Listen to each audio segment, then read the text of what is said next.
World War II left countless profound marks on the world's memory, but amidst the smoke and ruins lies a history long hidden, shrouded in layers of international politics and intelligence, and almost completely forgotten by the general public. Japan's planned bacteriological warfare operations against the American mainland in the later stages of the war, and its most shocking weapon concept, the flea bomb. The core of this plan was to use infected fleas as carriers to spread deadly diseases to densely populated enemy areas, creating an invisible, difficult to detect, and highly destructive attack method. Under the pressure, despair, and madness of war, this inhumane weapon was seriously discussed and researched, and at one point came within a step of implementation. However, due to changes in the war situation, political shifts, the emperor's eventual change of attitude, and the combined effects of various factors, the plan was ultimately not implemented. However, this history did not disappear because of the plan's failure. Rather, due to half a century of secrecy, interrogation, archive control, and the intervention of international politics, it has become one of the deepest, darkest, and most complex secrets in history. The origins of the flea bomb can be traced back to Japan's aggressive activities in East Asia. Since the early 1930s, the Japanese military had harbored ideas about using diseases as weapons, but it was Unit 731 that truly put this idea into organized action. Ostensibly the Kwantung Army's Epidemic Prevention and Water Supply Department, Unit 731 secretly conducted systematic research on bacteriological warfare. Over time, they not only studied common infectious diseases such as plague, cholera, and anthrax, but also experimented with transmission methods through natural vectors. In this context, fleas became a particularly crucial research subject. Due to their blood-sucking habits and close connection to the rodent food chain, fleas were considered an easily exploitable transmission tool. Especially in certain diseases, they could not only carry pathogens but also spread rapidly in specific environments, making the military intensely interested in this biological carrier weapon. These studies were initially applied in several attacks in eastern and northeastern China, causing widespread civilian infections. The Japanese military obtained a wealth of data from these unbridled experiments, and it was this data that led them to an even bolder and more audacious idea. Since fleas could spread rapidly in certain environments, could this diffusion mechanism be used to cross the ocean and attack the American mainland? In the later stages of World War II, as Japan suffered successive defeats in the Pacific theater, its strategic resources dwindled, and its cities were subjected to relentless bombing. This inhumane concept was revived. A voice emerged within the military: unconventional weapons must be used, or Japan will face inevitable annihilation. And on this list of unconventional weapons, flea bombs and biological attacks were prominently featured. As the war situation changed, Japan began searching for feasible means to implement this plan. They realized that to transport pathogens across the Pacific to the United States, a covert method capable of breaching American defenses was necessary. At this juncture, the Japanese Navy's secret weapon, the I-400 class submarine, came into the spotlight. The I-400 was one of the largest submarines in the world at the time, capable of carrying attack aircraft and launching attacks from extremely long distances. Some within the military suggested that this submarine could be used to transport flea bombs or related devices for covert attacks along the American coast or in port areas. As discussions deepened, the prototype of a secret plan gradually took shape within Japan. This was later known as Operation Osaka, a transoceanic biological warfare program. The name Operation Cherry Blossom, seemingly elegant, was in fact absurd and cruel. In Japanese culture, cherry blossoms are often seen as a symbol of purity, fleeting nature, and beautiful symbolism. However, towards the end of the war, it was used to name a weapon program that could lead to widespread disease and panic. This contrast itself illustrates the profound distortion in the thinking of the Japanese high command on the eve of defeat. They attempted to use cultural symbolism to mask the extreme cruelty of war, burdening a beautiful name with dark connotations it shouldn't have. Internal documents even packaged cherry blossom as a final means to save the nation, as if launching this operation would somehow force the United States to halt its offensive and buy room for future negotiations. However, this logic was severely detached from reality. The Japanese military actually underestimated the United States medical system, social mobilization capabilities, and overall national strength. Meanwhile, attitudes towards Operation Cherry Blossom within the Japanese military system were not unified. Some extremist officers believed it was a final weapon that must be used, even suggesting it as a core part of a decisive battle strategy. On the other hand, some of the scientists involved in the research held drastically different views. They were acutely aware of the uncontrollable nature of disease transmission, and knew that once bacteria escaped human control, the consequences often extended beyond the enemy, turning against the attackers. For example, a Japanese medical officer recounted in his post-war account, "We discussed the drop zones, target populations, and transmission chains, but we could never truly guarantee that the disease wouldn't return to Japan with the tides, winds, ships, or animals." It was this fear that led some researchers to attempt to prevent the plan from becoming a reality towards the end of the war. However, as the spring and summer of 1945 approached, the pressure on Japan intensified.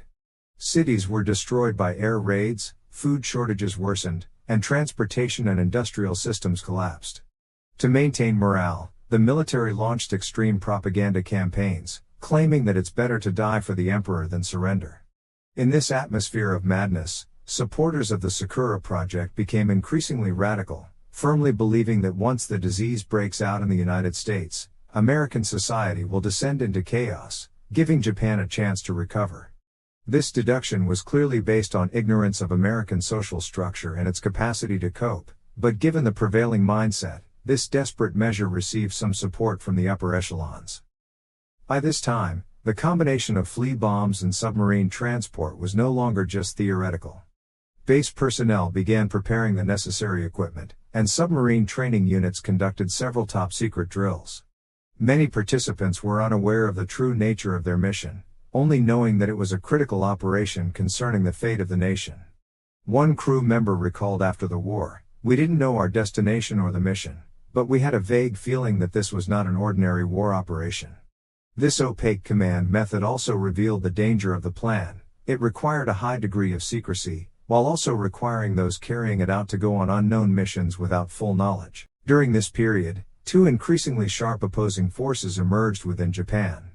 One came from the extremist military, who claimed that once the enemy's homeland suffers an unprecedented blow, the Americans will inevitably waver in their will to fight. This self-deceptive judgment was actually detached from reality, but it sounded particularly jarring given the complete suppression by the Allies. The other force came from a small number of medical officials and politicians who remained rational. They realized that germ warfare was not simply a military option, but a destruction of the very foundations of human civilization. More importantly, they saw that the tide of war was turning. Launching a transoceanic attack at this point would not only fail to change Japan's fate but would also bring unbearable political consequences in the future. Their voices were weak, but not entirely absent. In some closed-door meetings, these officials repeatedly emphasized that disease knows no borders. Once it spreads, it will no longer obey anyone. However, at that moment in Japan, the people who could decide the fate of the nation were not these experts, but a small number of generals within the military and the emperor, who still held symbolic authority. As the Allied forces approached, the internal discussions within the military revealed an increasing division. Some insisted on a decisive battle on the homeland, while others secretly sought ways to end the war. Against this backdrop, the fate of Operation Sakura became even more uncertain. It could be hastily launched under extreme circumstances, or it could be abruptly frozen due to a change in high-level attitudes. According to post-war interrogation records, several meetings discussed whether operations should be launched on the U.S. West Coast, with even specific dates proposed. However, each time the proposal reached the actual decision-making stage, it was temporarily shelved due to changes in the war situation, logistical difficulties, immature execution conditions, or high-level hesitation. In the summer of 1945, the United States began unprecedented strategic bombing of the Japanese mainland. Tokyo, Osaka, Kobe, and Nagoya were reduced to ruins and flames, and ordinary people were plunged into despair. At the same time, the U.S. Navy's ability to blockade Japan had reached its limit, and the few remaining large ships in the Japanese submarine force became the last force the military could use for long-range operations. The I-400 submarine was undergoing secret preparations at this time. its sailors strictly adhering to secrecy orders, never revealing any details related to the mission to the outside world. Many people didn't even learn years later that they had participated in a plan that could completely rewrite history. In this almost irrational atmosphere of the final days, a crucial internal upheaval occurred within the Japanese High Command. At a meeting in late July 1945, some staff officers proposed the immediate implementation of an unconventional strategy to avoid further destruction on the Japanese mainland. These officials insisted that creating sufficient chaos on American soil would force the U.S. government to consider a ceasefire. Others countered that the U.S. was far more powerful than Japan, its political structure was mature and stable, and even a disease outbreak would not affect its resolve to wage war. Furthermore, such an attack would completely destroy any possibility of Japan restoring relations with the international community. The emperor became the decisive factor at this point. As the war continued to escalate, he began to favor ending it as quickly as possible to avoid further innocent loss of life. Although he did not publicly oppose Project Cherry Blossom, records show that he held reservations about this extreme strategy. Some staff officers later confessed that at that point, no one dared to directly report the details of the biological weapons to His Majesty. This veiled attitude effectively hindered the full implementation of the plan. And just as Project Cherry Blossom faced its most critical juncture, the United States, on the other side of the Pacific, was preparing a new weapon that would similarly change history. The Manhattan Project was in its final stages, and atomic weapons had already been successfully tested in the New Mexico desert. If Japan had launched a bacteriological warfare attack at this time, the United States, under psychological and political pressure, could very well have simultaneously dropped nuclear weapons on multiple cities, or even completed a full occupation much earlier. In a chilling possibility, the world might have witnessed a series of atomic explosions in 1945, not just limited to Hiroshima and Nagasaki. History did not go that way, but the mere thought of this possibility sends a profound chill down the spines of later researchers when reviewing Project Osaka. In August 1945, Japan finally surrendered, bringing Project Osaka and the flea bombs to a close. However, this did not mean that history would become clear. On the contrary, from the moment of Japan's surrender, the truth entered a longer period of darkness. In the days leading up to the surrender, many research facilities were rapidly destroyed, documents were burned, and experimental equipment was buried or thrown into rivers and seas. Researchers were ordered to remain silent, ensuring that no details fell into the hands of the Allies. This emergency cleanup was carried out simultaneously at several bases in Manchuria, Korea, Inner Mongolia, and mainland Japan, leaving behind mostly disjointed remains and incomplete records. When the Allied forces entered these areas, they were faced with a hastily cleaned site, but even so, the traces that had not been completely destroyed still shocked the investigators. Broken experimental reports, incompletely preserved animal specimens, remnants of metal fixtures on basement walls, empty rooms still reeking of disinfectant, all pointed to the same fact: large-scale, systematic experiments involving numerous lives had been conducted here. Although most direct evidence had been destroyed, the few remaining pieces of information were enough to piece together a disturbing picture. However, as the investigation deepened, different directions of discussion began to emerge within the United States. Some investigators advocated listing all those involved as war criminals and subjecting them to a public trial of the same caliber as the Nuremberg trials. They believed this was not only a matter of respect for the victims but also a necessary restoration of global medical ethics and human morality. However, U.S. intelligence agencies raised a different perspective. The bacteriological warfare research data possessed by Japan held significant intelligence value for future U.S. defense, especially given the looming Cold War. If this information fell into Soviet hands, it would pose a new security threat to the United States.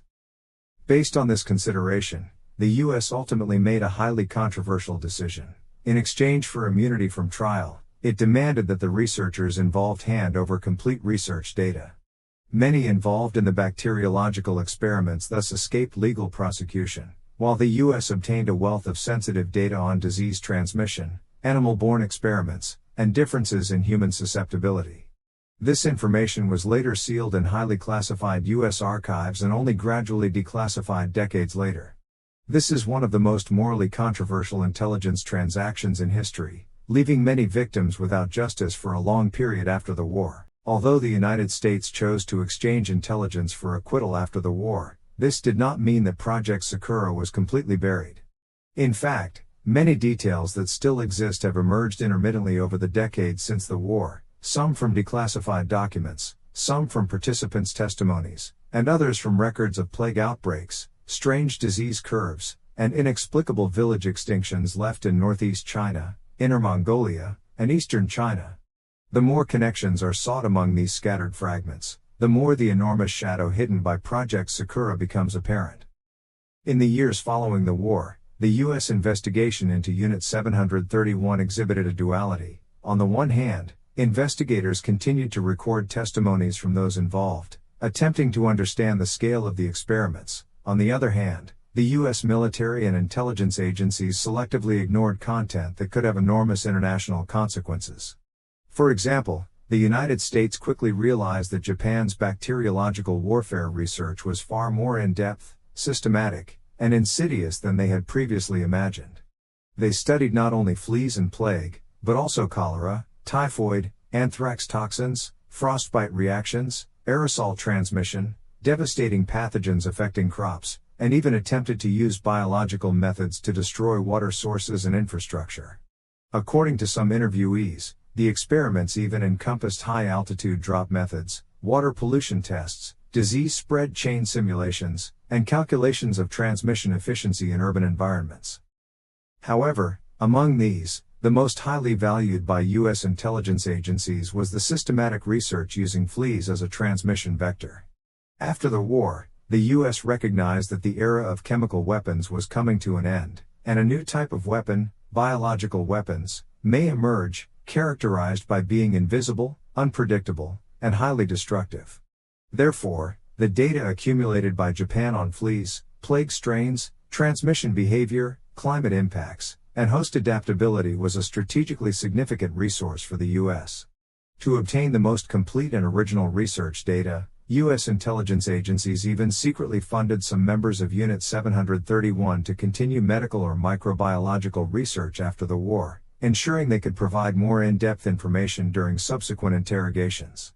This practice was considered extremely sensitive for decades after the war, and it wasn't until related documents were partially released after the Cold War that the complexity of the power dynamics at the time became clear.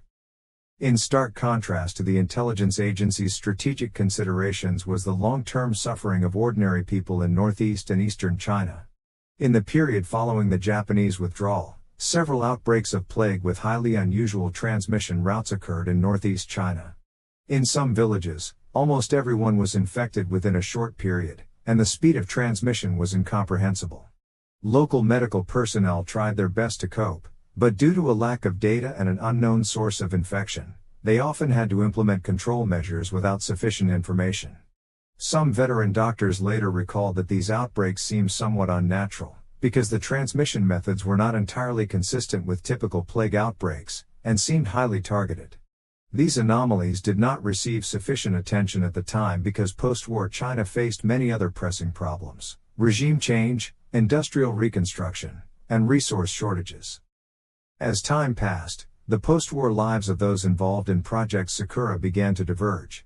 Some members of Unit 731 were protected by the United States and transferred to medical research institutions. Others returned to Japan and continued to live as ordinary citizens, and a few, unable to cope with the psychological pressure, fell into mental illness or chose to end their lives in the years following the war. However, these individuals remained silent for a long time, and although they knew that Project Sakura had come close to implementation, few were willing to speak out. When researchers later questioned them, their answers were often, "We were just following orders, we didn't know the full picture, we thought the research was just scientific work, nobody told us it would be used on American soil." It wasn't until decades later, as some elderly scientists and officers neared the end of their lives, that they began to leave behind oral histories. The most shocking part of these histories is the detail about Project Cherry Blossom. One person mentioned, if the war had continued for another month, the plan would likely have been implemented. Another, in an interview, stated that they had actually completed loading tests on fleas and even simulated submarine transport conditions, awaiting only final approval from the Emperor or the General Staff. A technical officer recalled, "It's possible for fleas to remain active in sealed containers. That's not the biggest problem. The real problem is how to ensure they spread throughout American cities and trigger a chain of infection." This oral history reveals a chilling fact. Project Cherry Blossom was not a far-fetched fantasy, but a military operation that had actually entered the operational phase. It not only had a research foundation, transportation vehicles, specific plans, trained troops, but even an execution timetable. The only thing that prevented it from being launched was not a moral awakening within the Japanese military, but rather the war ending in a faster and more irreversible manner. With Japan's surrender, the mission assigned to the I-400 submarine was abruptly cancelled. The submariners were ordered to seal all equipment related to the special mission and await Allied takeover. However, most of them were unaware of the potentially horrific consequences of their failed mission. After the war, the United States received several I-400 submarines, thoroughly examining their internal structures and disassembling and studying their special equipment. The U.S. Navy realized that if these submarines had been operational before the war, cities along the U.S. West Coast would have faced an attack method they had never imagined. Biological weapons combined with submarines could silently penetrate defenses. Even with this information, the United States did not disclose it publicly, instead incorporating it into the broader Cold War secret system. The competitive pressure between the US and the Soviet Union made the United States extremely reluctant to let the world know that Japan had conducted such a massive biological warfare program, and even less willing to reveal their intelligence transactions with Japanese scientists. Therefore, Project Sakura not only remained silent within Japan but was also sealed away in highly classified US archives for decades. It wasn't until after the Cold War, with the declassification of some US and Japanese documents and scholars beginning to piece together this history, that people gradually realized how close the project had come to reality. Meanwhile, countries like China, South Korea, and Russia, which had suffered Japanese aggression, began to reinvestigate related historical events, seeking clues from the accounts of local survivors. In particular, several plague outbreaks in northeast China, whose timing closely coincided with the Japanese withdrawal, led scholars to speculate that these outbreaks were likely related to research activities conducted by Japan before its retreat. Although the evidence is difficult to fully confirm due to the passage of time, the patterns and logic of these events do indeed show a high degree of correspondence with some experimental records. This correspondence is chilling, revealing the invisible scars of war left behind by that era. The fate of Project Sakura after the war was almost as complex and bleak as the circumstances surrounding its inception. With Japan's unconditional surrender, the project was hastily frozen, but its shadow did not dissipate with the end of the war. Many participants in the project mentioned in post-war interviews that in the days following defeat, an unspeakable chaos and emptiness permeated the entire military. Officers who had been instilled with the idea of fighting with their backs to the wall suddenly lost their purpose. They didn't know how to face the Allies, nor how to face their own conscience. A young officer from that time later recalled, that silence, it was as if everyone in the entire building was waiting for trial, but there was no judge. Meanwhile, Japanese society, amidst the turmoil of post-war reconstruction, maintained a complex silence regarding Project Sakura. The suffering endured by ordinary people during the war left them little time to question the dark research hidden behind national policy, and politicians and successors to defeated regimes tended to avoid touching on secrets that could trigger massive social upheaval. In the early post-war period, Japan was more concerned with more immediate issues such as food shortages, urban reconstruction, political restructuring, and the arrival of the occupying forces. Secrets like Project Sakura, deeply embedded within the military system, were naturally relegated to the lowest rung of public consciousness. However, this silence did not equate to oblivion. In fact, Project Sakura became a taboo topic among many high-ranking officials after the war, existing only in whispers. When officials who experienced the end of the war occasionally spoke of this history, their words often carried a lingering fear, a fear of realizing they may have participated in a historical catastrophe. None of us really understood where we stood at the time, A former military doctor who became a university professor after the war told researchers in his later years. Looking back now, it's like walking in the dark to the edge of a cliff, only to be suddenly stopped at the crucial moment. Similar sentiments can be found in the memoirs of many involved individuals. Meanwhile, the way the United States handled these secrets after the war made the history of Project Sakura even more enigmatic. The rapid unfolding of the Cold War led the U.S. government to classify many files related to Japanese bacteriological warfare research as top secret, citing defense and strategic needs. In that era of escalating U.S.-Soviet confrontation, any information about potential new forms of warfare was considered a strategic resource and absolutely forbidden from being made public. Thus, in the initial years of the U.S. occupation of Japan, evidence of war crimes that originally belonged to the international community was repackaged as classified intelligence and locked away deep in archives. This created a paradoxical phenomenon: the more serious the details, the more likely they were to trigger international controversy, the harder they were to be publicly verified. The U.S. deliberately used vague language in some official documents, such as special research, unconventional experiments, and unfinished enemy plans, instead of more direct descriptions. These vague terms repeatedly stumped later researchers in their investigations. The archives seemed to reveal some clues, but then abruptly ended at crucial points, making it impossible to fully reconstruct the truth. The situation was equally complex within Japan. With the advancement of post-war democratization reforms, voices reflecting on militarism gradually emerged in society. Between the 1950s and 1970s, academia and the media made numerous attempts to investigate the secrets of the old military, but whenever they tried to delve into certain issues, they encountered inexplicable situations such as missing files, missing persons, and records being accidentally lost.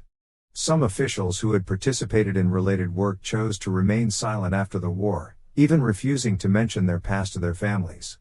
Their children later recalled that their fathers would sometimes fall into inexplicable depression on certain nights, sometimes talking to themselves in empty rooms, sometimes waking up in the middle of the night as if they were still stuck in those military days when they had to obey orders and were not allowed to ask questions. It wasn't until the late 20th century, with the gradual declassification of some U.S.-Japan archives, that Project Cherry Blossom truly entered the public discourse for the first time. Historians were surprised to find that the information revealed in the declassified documents was far more complex than they had initially guessed. The meeting dates, submarine deployment arrangements, lists of relevant personnel, military budget records, and even secret transport routes recorded in the documents all pointed to one clear fact: Project Cherry Blossom was not merely a concept on paper, but a substantive plan that had been incorporated into Japan's final strategic framework. Even more shocking is that these archives show the plan was close to being launched. After the war, the U.S. military stated in a report, if Japan had persisted for a few more weeks, a certain plan might have entered the execution phase. Although the report did not directly use the words Project Cherry Blossom, combined with other archives, it is clear that it referred to the bacteriological warfare plan centered on a transoceanic attack. Researchers thus realized that history briefly lingered at a crossroads in mid-1945. A mere push could have led humanity to face another, far greater catastrophe. Meanwhile, victimized countries such as China, South Korea, and Russia continued to publish new research findings into the 1990s. From abandoned experimental facilities, intergenerational oral histories, surviving medical records, and strange accounts in local archives, a complex and chilling picture gradually emerged. Although Project Sakura was not ultimately implemented, its basic research and preparatory activities had already left their mark on Asian soil. Villages suddenly sealed off in winter, areas experiencing unusual disease curves after the war, abandoned underground structures, and fragmented metal artifacts. All became silent evidence of this history. From a broader perspective of human history, Project Sakura also serves as a perpetual warning. It reminds us of the abyss a nation might slide into in despair at the end of a war. Driven by extreme ideologies and collective fear, a plan utterly uncontrollable and with unpredictable consequences was brazenly incorporated into strategic discussions. Even more terrifying is that such a plan threatens not only enemy nations but all of humanity, because disease knows no borders, no political allies or enemies, and no military orders. Project Cherry Blossom represents not just the possibility of historical error, but the most vulnerable aspect of civilization under pressure. With the arrival of the new century, the world is finally able to revisit this long-buried history with greater composure. Based on a wealth of documents, interviews, and research, academia is gradually building a more complete narrative framework. Documentaries and monographs are beginning to help the public understand the complexity of this history, and an increasing number of survivors' families are speaking out publicly, bringing this deliberately suppressed memory back to the surface. This belated revelation is not only for the sake of historical integrity but also to prevent the recurrence of such mistakes. Even so, Project Cherry Blossom still leaves many mysteries unsolved. How many people were involved? What was its actual launch timeline? What exactly did the high-ranking officials say in their meetings? Why were some documents completely destroyed? These questions still linger in the shadows of historical research, becoming mysteries that continue to attract the attention of later generations. And these mysteries constitute the most fascinating and cautionary aspect of the Sakura project. It makes people realize that history cannot always be fully illuminated, and some darkness will always exist in different ways. As the 21st century dawned, the Sakura project gained increasing international academic attention, allowing researchers to reconstruct the historical framework of this project through transnational, interarchival, and translingual means.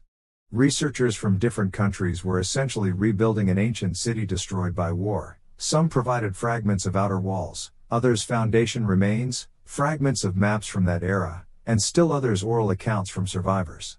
Although all materials were incomplete, the process of piecing them together gradually revealed the structure deliberately concealed by the times.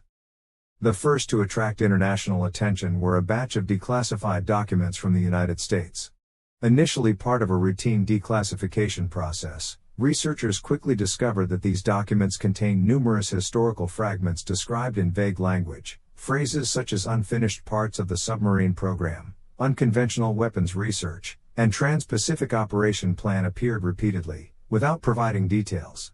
Scholars then requested access to surrounding documents, where researchers found more clues. Certain dates matched military conference records before Japan's defeat, certain code names corresponded to words appearing sporadically in post-war interviews, and some documents mentioned statements such as to avoid damaging post-war international cooperation, it is recommended to postpone publication.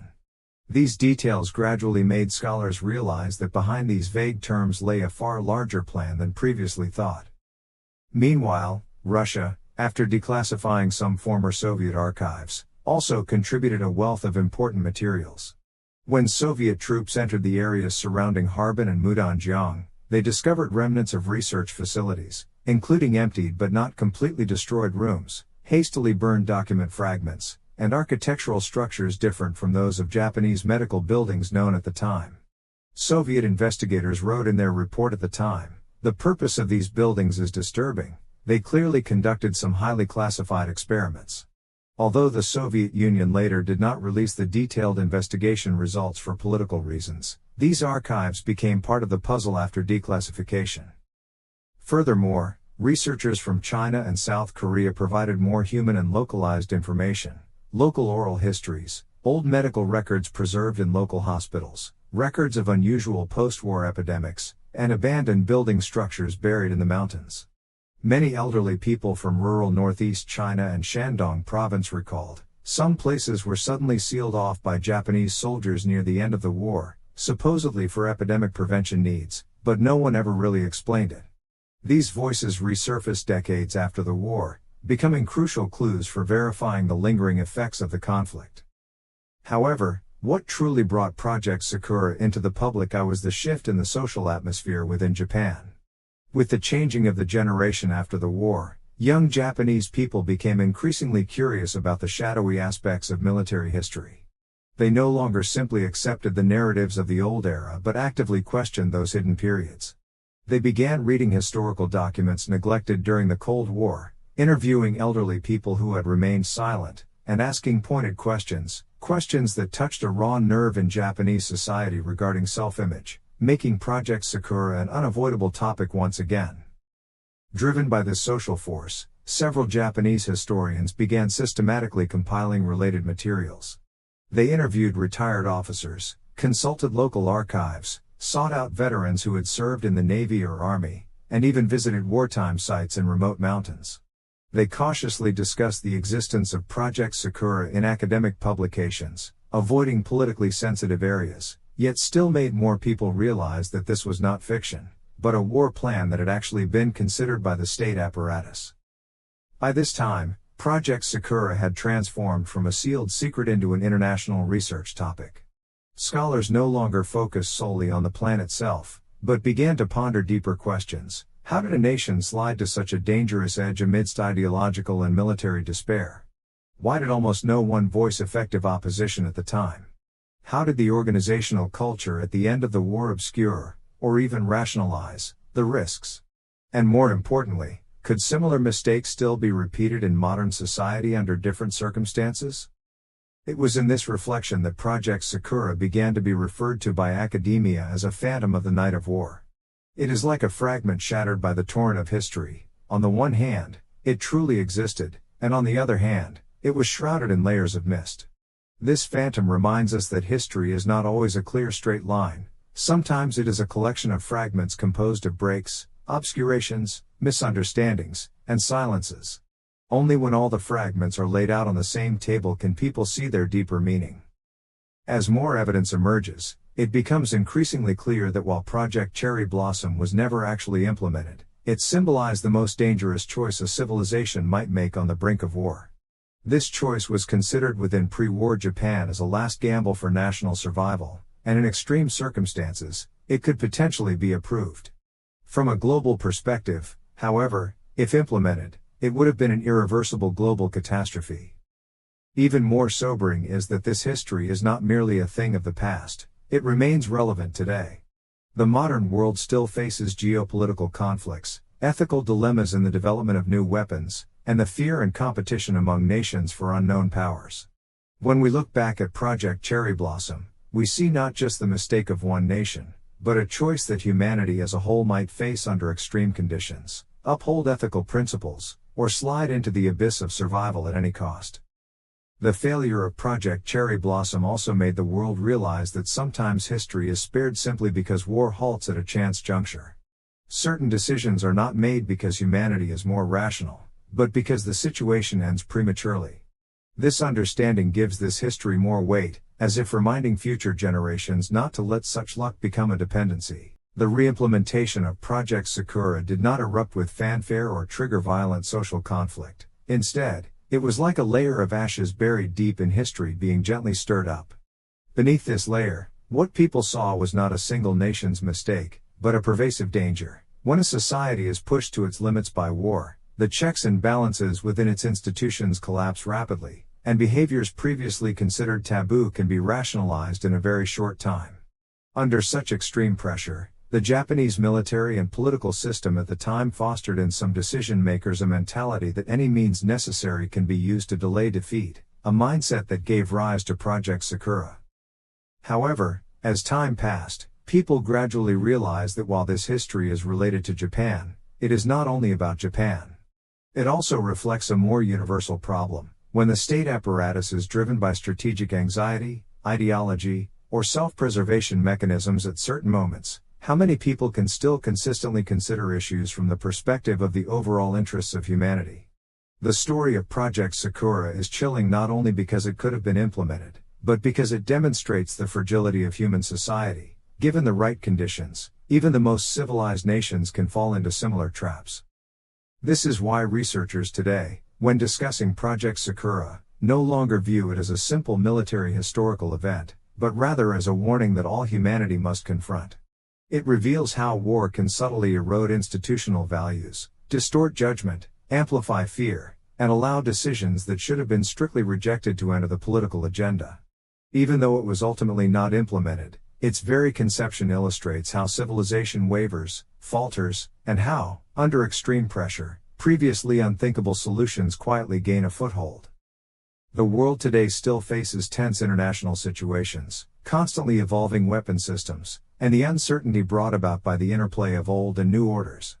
Therefore, the history of Project Sakura has not truly ended. It casts a shadow across time, reminding modern society that the more advanced technology becomes, the greater the destructive power of war, and the more complex the institutions, the more unpredictable their fragility. Looking back is not to create new animosity, but to confirm which mistakes, regardless of the historical context, should never be tolerated again.